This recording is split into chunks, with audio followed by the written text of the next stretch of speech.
നമസ്കാരം. മലയാളി വാർത്ത ഇൻസൈഡിലേക്ക് സ്വാഗതം.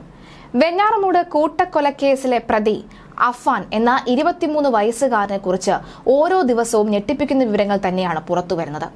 ഇതെന്താണ്, എന്നും ഈ ഒരു വാർത്ത മാത്രമേ ഉള്ളൂ എന്ന ചോദ്യത്തിനുള്ള ഉത്തരം നമ്മുടെ ചുറ്റും 23 വയസ്സെന്നോ 10 വയസ്സെന്നോ 15 വയസ്സെന്നോ പ്രായ വ്യത്യാസമില്ലാതെ ഓരോ കുട്ടികളുടെയും മനസ്സ് ക്രിമിനൽ മനസ്സായി മാറാനുള്ള സമയം അതിക്രമിച്ചു കഴിഞ്ഞു എന്നുള്ള വ്യക്തമാക്കുന്ന വിവരങ്ങളാണ് ഈ അഫാനുമായി ബന്ധപ്പെട്ടുള്ള വാർത്തകൾ പുറത്തു വരുമ്പോൾ മനസ്സിലാക്കാൻ സാധിക്കുന്നത്.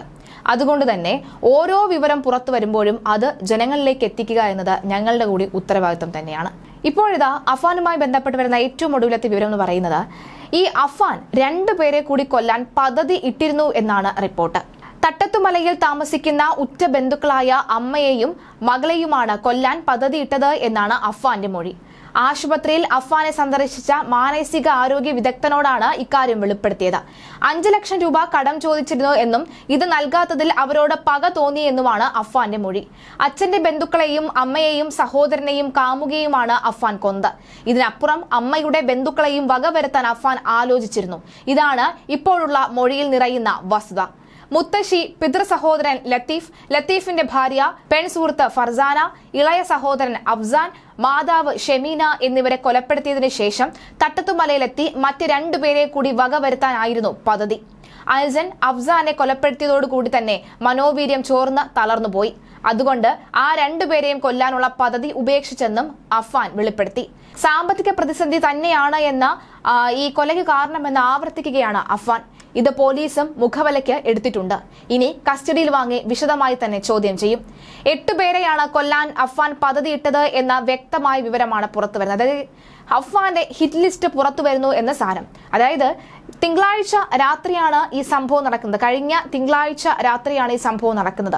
ഈ തിങ്കളാഴ്ച രാത്രി നടക്കുമ്പോൾ ഞായറാഴ്ച രാത്രി ഉറങ്ങാൻ കിടന്നപ്പോൾ തന്നെ എന്തൊക്കെ ചെയ്യണം? തിങ്കളാഴ്ച രാവിലെ 11 മണിക്ക്, പകൽ 11 മണിയോടുകൂടിയാണ് മുത്തശ്ശിയുടെ വീട്ടിലേക്ക് ആദ്യം എത്തുന്നതും കൊലപാതകം നടത്തുന്നതും. അപ്പോൾ ഈ ഞായറാഴ്ച രാത്രി തന്നെ എല്ലാം പ്ലാൻ ചെയ്തു വെച്ചു എന്നതിന്റെ കൂടി തെളിവുകളാണ് പുറത്തു വരുന്നത്. തട്ടത്തുമലയിലെ ആ 2 അമ്മയും മകളും, ആ 2 വ്യക്തികൾ രക്ഷപ്പെട്ടത് തലനാഴിക്ക് എന്ന് മാത്രം. അതായത് അനുജനെ കൊന്നു കളഞ്ഞപ്പോൾ തന്റെ വീര്യമെല്ലാം നഷ്ടപ്പെട്ടു എന്ന് പറയുന്നു. പക്ഷേ അപ്പോഴും ആ നഷ്ടപ്പെട്ടതിന് ശേഷമാണ് ഫർസാനയെ തലക്കടിച്ച് അതിമാരകമായി മൃഗീയമായി കൊലപ്പെടുത്തിയത് എന്നുകൂടി ഇവിടെ ഓർക്കേണ്ടതുണ്ട്. എന്തായാലും കസ്റ്റഡിയിൽ ഏതായാലും ഇയാളെ ലഭിച്ചു കഴിയുമ്പോൾ പോലീസ് സംഘം ഏതായാലും ഈ വീടുകളിലെല്ലാം എത്തുന്നുണ്ട്. ഈ വീടുകളിലെല്ലാം വലിയ സുരക്ഷിതമായി തന്നെ എത്തേണ്ടതുണ്ട്. കാരണം ഇവിടങ്ങളിലെല്ലാം തന്നെ ബന്ധുക്കളും നാട്ടുകാരും ഒക്കെയുണ്ട്. മാത്രമല്ല അതിൽ ഏറ്റവും പ്രധാനപ്പെട്ടത് അബ്ദുൾ റഹീം എന്ന ഈ അഫ്സാന്റെ പിതാവുണ്ട്. ഈ അബ്ദുൾ റഹീമും ഹഫ്സാനും ഒരുമിച്ച് നേർക്കുനേർ കണ്ടുമുട്ടാൻ പോകുന്ന ഒരു നിമിഷം കൂടിയാണ് അത്. എങ്ങനെയായിരിക്കും പിതാവ് പ്രതികരിക്കുക എന്നറിയില്ല. ഏറ്റവും വലിയ ദുഃഖമായി മാറിയിരിക്കുന്നത്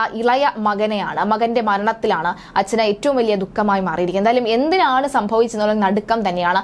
ഇപ്പോഴും ആശുപത്രി കിടക്കയിൽ പാതി ബോധത്തിൽ ആ ഉമ്മ സ്വന്തം മകനെ വിട്ടുകൊടുക്കാതെ ചേർത്തു പിടിക്കുന്നതും ഈ കേസിനൊരു വഴിത്തിരിവായി മാറുന്നൊരു സാഹചര്യം ഉണ്ടാകുന്നുണ്ട്. എന്തായാലും 8 പേരെ കൊല്ലാൻ അഫാൻ പദ്ധതി ഇട്ടിരുന്നു എന്ന നിർണായക വിവരം തന്നെയാണ് മാനസികാരോഗ്യ വിദഗ്ധന് ഇപ്പോൾ അഫാൻ നൽകിയിരിക്കുന്നത്.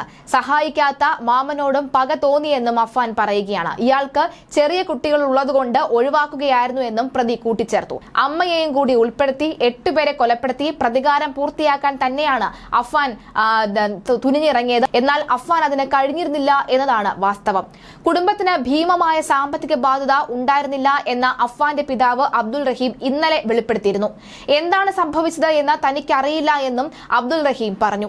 ഭാര്യ ഷെമിയുമായി സംസാരിച്ചെന്നും ആരോഗ്യനിലയിൽ പുരോഗതി ഉണ്ടെന്നും എന്നാൽ എന്താണ് വീട്ടിൽ സംഭവിച്ചതെന്ന കാര്യങ്ങളൊന്നും തന്നെ സംസാരിച്ചിട്ടില്ല എന്നും അദ്ദേഹം പറയുകയാണ്.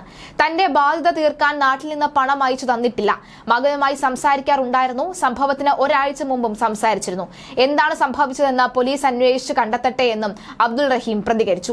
65 ലക്ഷത്തോളം രൂപ കടമുണ്ടായിരുന്നു എന്നാണ് അഫാൻ പോലീസിനോട് പറഞ്ഞത്. എന്നാൽ ഇത് തള്ളുകയാണ് അഫാന്റെ പിതാവ് അബ്ദുൾ റഹീം.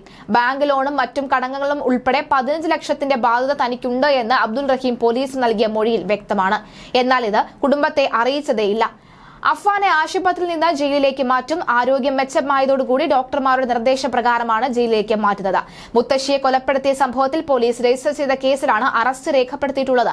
മജിസ്ട്രേറ്റ് ആശുപത്രിയിലെത്തി അഫ്വാനെ റിമാൻഡ് ചെയ്തിരുന്നു. ബാക്കിയുള്ള കേസിലും അറസ്റ്റ് രേഖപ്പെടുത്തും. വിവിധ പോലീസ് സ്റ്റേഷൻ പരിധിയിലാണ് കേസുകൾ എന്നതുകൊണ്ട് തന്നെ വിവിധ എഫ്ഐആറുകൾ പോലീസ് ഇട്ടിരുന്നു. അതേസമയം മകൻ ആക്രമിച്ചത് മറച്ചുവെച്ച് അഫ്വാന്റെ ഉമ്മ ഷമിയും മജിസ്ട്രേറ്റിന് മുന്നിൽ മൊഴി നൽകി. കട്ടിലിൽ നിന്ന് വീണത് പരിക്കേറ്റു എന്ന മൊഴിയിൽ ആവർത്തിച്ചു. ആരോഗ്യനില വീണ്ടെടുക്കുന്ന ഷമിയിൽ നിന്ന് ഉടൻ തന്നെ മൊഴിയെടുക്കാൻ കഴിയുമെന്നാണ് പോലീസിന്റെ പ്രതീക്ഷ. ഇതുവരെയും ഇളയ മകന്റെ മരണമടക്കം ഷമി അറിഞ്ഞിട്ടില്ല.